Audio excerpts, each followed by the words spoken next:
geng beda, salam kenal, aku Zakia dan kali ini bersama Pedro akan bahas seputar ruang aman pada institusi pendidikan di Indonesia. Nah, kalau ngomongin soal institusi pendidikan, banyak orang tua yang menyerahkan anak-anaknya ke institusi pendidikan, baik itu pendidikan formal maupun non-formal, dengan harapan bahwa institusi pendidikan tersebut dapat menjadi tempat tumbuh kembang anak dalam urusan literasi dan pengembangan soft skill, dan tentunya menjadi ruang yang aman bagi para peserta didik. Namun, pada faktanya, akhir-akhir ini kasus kekerasan seksual meningkat, terutama di dalam institusi pendidikan. Sebut saja kasus kekerasan seksual yang ini.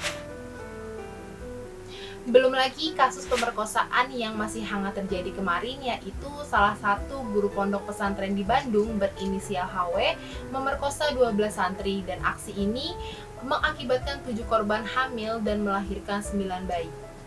Fenomena ini kayak gunung es, masih banyak korban yang gak berani melaporkan kasus pelecehan seksual yang mereka alami karena mungkin mereka mendapat ancaman dari berbagai pihak.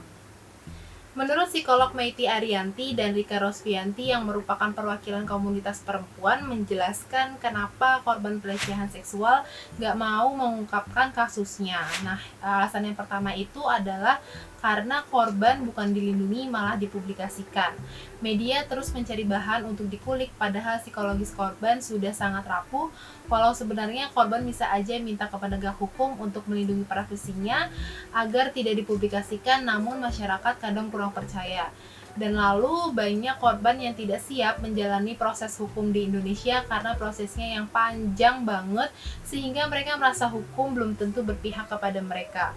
Dan yang ketiga, banyak korban yang takut dilaporkan balik oleh pelaku. Ini pasti udah banyak banget ya kasus atau kejadian yang memakai pasal karet UU ITE untuk menyerang balik korban. Dan yang alasan yang terakhir itu adalah belum adanya undang-undang pelecehan seksual yang spesifik.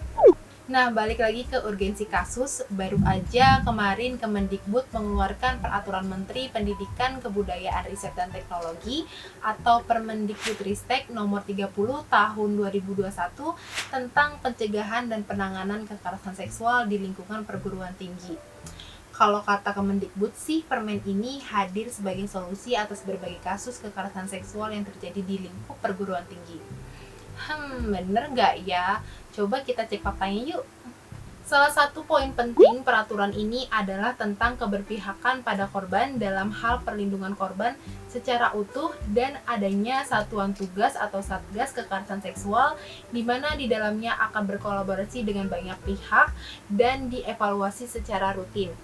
Bukan cuma itu, peraturan ini juga dibuat untuk bukan cuma dibuat untuk mahasiswa tapi untuk seluruh lapisan masyarakat kampus dengan latar belakang apapun. Gimana nih menurut kalian geng beda? Dari poin-poin tersebut rasanya udah sangat mewakili semua aspek dalam isu kekerasan seksual banget ya. Semoga Permenristek ini bisa mewujudkan institusi pendidikan yang aman di Indonesia sehingga kita sebagai peserta didik bisa merasa aman untuk berada di lingkungan pendidikan. Selalu cari tahu informasi baru karena wawasan tentang kesehatan seksual dan reproduksi itu penting loh. Sampai ketemu di episode selanjutnya. Dadah!